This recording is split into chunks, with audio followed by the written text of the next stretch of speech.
ગત 29 ઓક્ટોબરના રોજ એ division police સ્ટેશનમાં બે જૂથ વચ્ચે સામાસામે ફાયરિંગનો બનાવ બનેલ હતો. આ બનાવને ધ્યાને લઈ માનનીય સીપી સર બ્રજેશકુમાર જાસર અને માનનીય additional CP sir Mahendra Bagadiya sir દ્વારા શહેરમાં સંગઠિત ગુના આચરતી ટોળકીઓ વિરુદ્ધ કડક કાયદાકીય પગલાં લેવા માટે ક્રાઇમ બ્રાન્ચને સૂચના આપવામાં આવેલ હતી. આ સૂચનાના અનુપાલનના ભાગરૂપે ક્રાઇમ બ્રાન્ચના એસીપી શ્રી ભરત બસિયા સાહેબ, પીઆઈ શ્રી મેહુલ ગોંડલિયા સાહેબ, પીઆઈ શ્રી ડામોર સાહેબ, પીઆઈ શ્રી જાદવ સાહેબ અને પીએસઆઈ શ્રી સીબી જાડેજા સાહેબ દ્વારા દિવસ રાત્રે મહેનત કરી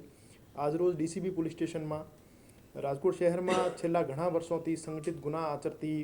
ટોળકી જેનું નામ પેંડા ગેંગ છે. પેંડા ગેંગમાં રાજપાલસિંહ સુધીરસિંહ જાડેજા અને તેના અન્ય 16 સાગરીત આમ મળીને કુલ 17 આરોપીઓ વિરુદ્ધ જીસીટીઓસી કાયદા હેઠળ એક ગુનો દાખલ કરવામાં આવેલ છે. આ ગેંગ વિરુદ્ધ રાજકોટ શહેરમાં, રાજકોટ ગ્રામ્યમાં, મહેસાણા અને જામનગરમાં છેલ્લા 10 વર્ષમાં કુલ 71 જેવા ગંભીર ગુના દાખલ થયેલા છે,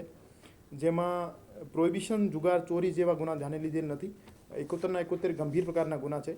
જેમાં ખૂન અને ખૂનની કોશિશના 7, મારામારી અને રાયોટિંગના 29, છેડતી અને બળાત્કારના 7, હથિયાર ધારાના 5 અને બાકી એનડીપીએસ, લૂંટ, અપહરણ, ધમકી અને મિલકત સંબંધી ગુના છે. 17 આરોપીઓ પૈકી 11 આરોપી વિવિધ ગુનાઓના કામે ઓલરેડી જ્યુડિશિયલ કસ્ટડીમાં છે અને 4 આરોપી ક્રાઇમ બ્રાન્ચના કબજામાં છે અને 2 આરોપી હાલ ફરાર છે. રાજકોટ શહેરની શાંતિને ડોળવાનો પ્રયાસ કરતી આવી બીજી ટોળકીઓની ઓળખાણ કરી લેવામાં આવેલ છે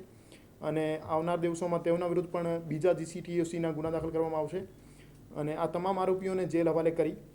ગેરકાયદેસર એમની જે વસાવેલ મિલકતો છે એને ટાંચમાં લેવામાં આવશે અને આવા સામાજિક તત્વોને પૂર્ણતયા નેસ્તનાબૂદ કરી દેવામાં આવશે.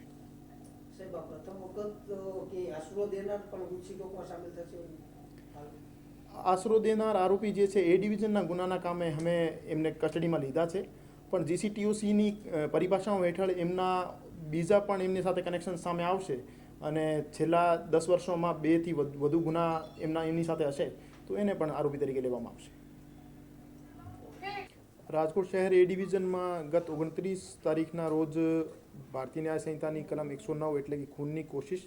અને આર્મ્સ એક્ટની વિવિધ કલમો હેઠળ એક ગુનો દાખલ કરવામાં આવેલ હતો. આ બનાવમાં 2 જૂથો સામે એક સરકાર તરફે ગુનો દાખલ કરવામાં આવેલ હતો અને બંને જૂથમાં એક જૂથના 13 આરોપીઓ અને બીજા જૂથના 4 આરોપીઓ હાલ સુધી એસઓજી દ્વારા પકડી લેવામાં આવેલ છે અને બાકી બીજા આરોપીઓ પકડવા માટેની તજવીજ હાલ ક્રાઇમ બ્રાન્ચ અને એસઓજીની ટીમો દ્વારા ચાલુ છે અને જે પકડાયેલ આરોપી છે એ હાલ જ્યુડિશિયલ કસ્ટડીમાં છે અને અત્યારે તપાસ ચાલુ છે. ગુનાના કામે વપરાયેલા 2 હથિયાર હજુ કબજે કરવામાં આવેલ છે અને તપાસ દરમિયાન પકડાયેલા આરોપીઓ પાસેથી 2 બીજા હથિયાર પણ કબજે કરવામાં આવેલ છે. અત્યારે એક પક્ષના 13 માણસો અને બીજા પક્ષના 4 માણસોની ધરપકડ, આમ કુલ 17 માણસોની ધરપકડ થઈ છે.